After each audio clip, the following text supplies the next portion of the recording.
Behind the gleaming glass walls of his multi-billion-dollar company and the luxurious mansion that towered over the city skyline, the millionaire CEO lived a life many envied, but few understood. On the outside, he was the picture of success, sharp suits, calm authority, and a reputation as one of the most powerful men in the business world. Yet, behind closed doors, his world was falling apart. His twin daughters, barely 6 years old, had stopped eating after their mother's sudden passing. No amount of money, luxury, or medical intervention could persuade them to take a bite. Every morning began the same way. The table would be filled with the finest dishes, freshly baked bread, colorful fruits, and silver trays of delicacies prepared by top chefs, but the two little girls would sit in silence, their small faces pale, their eyes empty. The CEO tried everything. He hired the best child psychologists, nutritionists, and even personal chefs who specialized in children's meals. But nothing worked. The girls' refusal to eat wasn't just about food, it was about loss, grief, and the aching absence of their mother. The once lively home had turned into a place of silence and sorrow. Laughter no longer echoed through the hallways. The CEO, though a master at solving business crises, felt powerless in the face of his daughter's pain. Each night, he'd watch them sleep, their tiny frames growing weaker, and guilt would weigh heavy on his heart. He blamed himself for being too busy, for not being there when his family needed him most. His company continued to thrive, but his heart was drowning. In meetings, he appeared composed, but his mind wandered to thoughts of home, the untouched meals, the fading smiles, the sound of little footsteps that had disappeared from the corridors. The world saw a confident man who had everything, but inside, he was a father on the verge of breaking down. The crisis reached a point where he realized that no amount of wealth could buy happiness, peace, or healing. The twin girls' condition forced him to confront the truth, that love and emotional connection were far more powerful than money. It was in this fragile, desperate moment that fate brought someone unexpected into their lives, a humble nanny whose arrival would soon change everything. She wouldn't just help his daughters eat again, she would heal an entire family's broken heart. Just when the millionaire CEO felt that hope was slipping away, a new figure entered the mansion, a nanny unlike any he had ever encountered. Unlike the previous staff, who relied on rules, schedules, or even strict discipline to manage the girls, she arrived quietly, without fanfare, carrying only a small bag and an aura of calmness. Her appearance was simple, she didn't wear designer clothes or carry expensive tools. What set her apart was her genuine warmth, patience, and an unspoken understanding of children's hearts. The first meeting was tentative. The twins, suspicious and withdrawn, did not respond to polite greetings or gentle coaxing. They had learned to shield themselves, to hide behind their grief. But the nanny did not attempt to force interaction. She simply sat nearby, letting them observe her, letting them sense that she was not there to judge or command. She noticed the smallest details, the way one twin twisted her fingers when anxious, the other's quiet sighs of longing. Her approach was not to impose authority but to build trust. Over the first few days, she introduced herself not with toys or gifts, but with stories. Stories of courage, love, and ordinary magic in the world, tales that resonated with the girls' emotions without pressuring them. She spoke softly, often pausing to listen to them, even if their answers were only silence.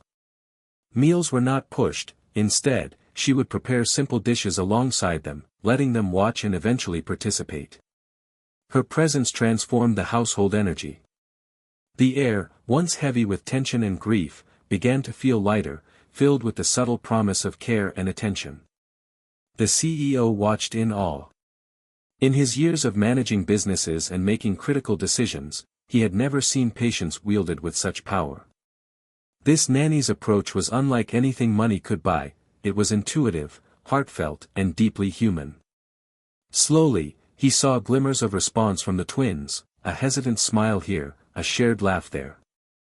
Their trust was growing, not through luxury or authority, but through consistent kindness and understanding. By simply being present, by listening and showing empathy, the nanny started breaking the walls of fear and grief that the girls had built around themselves. Her arrival marked the turning point, the moment when healing could begin. She was not just a caregiver, she was a bridge between the daughter's sorrow and the possibility of joy. The once silent mansion started to feel like a home again, and the first seeds of hope were sown, signaling a profound change that would touch the entire family. Once the new nanny had established a sense of calm and trust in the household, her real work began, helping the twin daughters heal emotionally. She understood that their refusal to eat was not simply a matter of appetite, but a manifestation of deep grief and emotional trauma following the loss of their mother. Instead of using force, rewards, or threats, methods that had all failed before, she approached them with empathy, patience, and genuine care. Her first step was to create a safe space. The twins were surrounded by luxury, but it had never felt like a home, it had felt empty and cold. The nanny transformed everyday moments into opportunities for connection and comfort. She encouraged the girls to express their feelings through words, art, and play. When one twin remained silent, she would sit beside her quietly, simply sharing her presence, allowing the girl to feel understood without pressure. The other twin, hesitant to speak, was invited to draw her emotions, paint her memories, or tell stories, a gentle process that slowly opened the floodgates of long-suppressed grief. Meals became an extension of this emotional work. Instead of insisting they eat, the nanny involved the twins in the process, choosing ingredients, helping cook, and setting the table. Eating became secondary to participation and connection. Slowly, they began tasting food again, not out of obligation, but because it was part of a shared, nurturing experience. Their relationship with the nanny was becoming a bridge between their grief and the return of normal childhood experiences. The CEO observed these changes with amazement. He had spent years solving complex business problems, but here was a woman working miracles not with money or authority, but with love and patience. The nanny's gentle presence began to teach him a lesson as well, that healing is not instant, and emotional wounds require time, attention, and unwavering care. Within weeks, the mansion that had been filled with silence and sorrow transformed. Laughter returned, timid at first, but gradually growing stronger. The girls' eyes, once dull with grief, now sparkled with the curiosity and joy of children learning to feel safe and loved again. Their small gestures, sharing a story, reaching for a hand, tasting a new dish, were proof of progress. The emotional healing initiated by the nanny was profound. She was not only helping the twins regain their appetite but also restoring the warmth and love that had been missing from the household. Through her care, the family began to rediscover the essence of home, a place of safety, trust, and connection. It was the beginning of a journey that would change all their lives forever. As the nanny worked tirelessly to rebuild the twins' trust and emotional well-being, her influence extended beyond the children. It began to reach the heart of the millionaire CEO himself. Until this point, his life had been dominated by business deals, board meetings, and financial strategy. He had always believed that success meant wealth, control, and efficiency, and that these were the tools to solve any problem. Yet, the struggles at home had exposed a truth he could not ignore: some problems, especially those of the heart, could not be solved with money or authority. Watching the nanny interact with his daughters was a revelation. He noticed the subtle ways she communicated: a gentle touch, a kind word, a patient pause when the girls were hesitant. It was not her actions alone, but the unwavering consistency of her care that amazed him.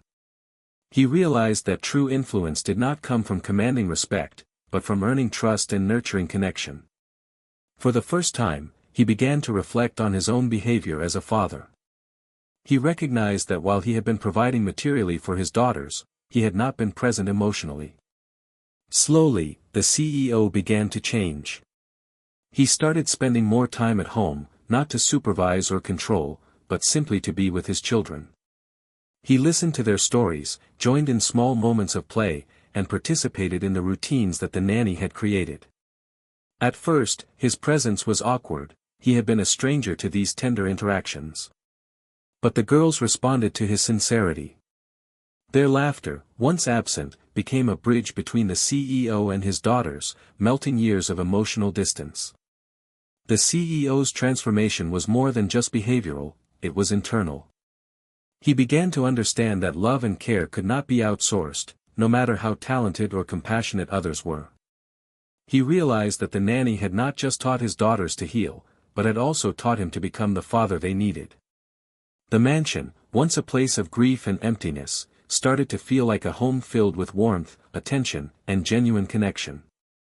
Through the nanny's influence, the CEO discovered humility, patience, and empathy, qualities he had neglected in his relentless pursuit of success. He learned that true leadership extended beyond the boardroom, it included guiding and nurturing those you love most.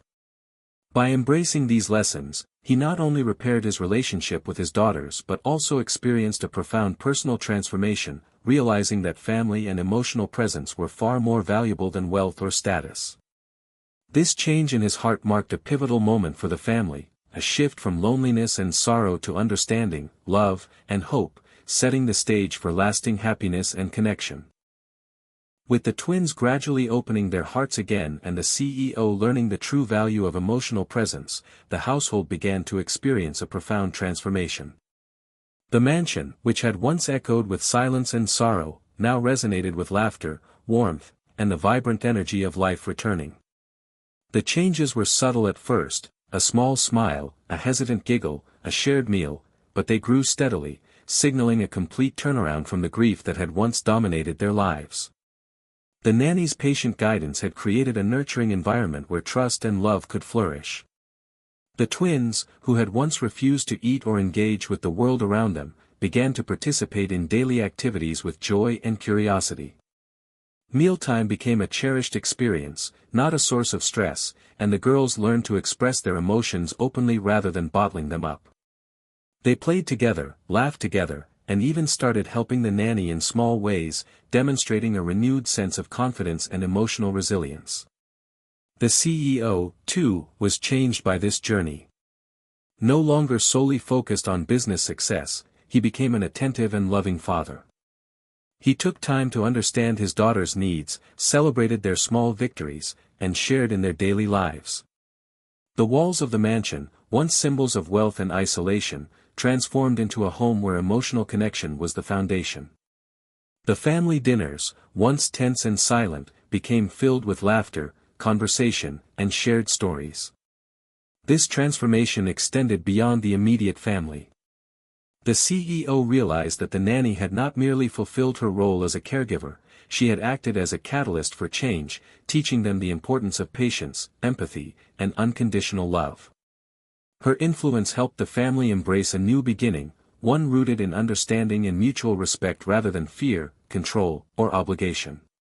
The twins' emotional and physical recovery was matched by the CEO's personal growth, as he learned to balance professional ambition with the needs of his family. Ultimately, the story of this family became a testament to the power of compassion and human connection.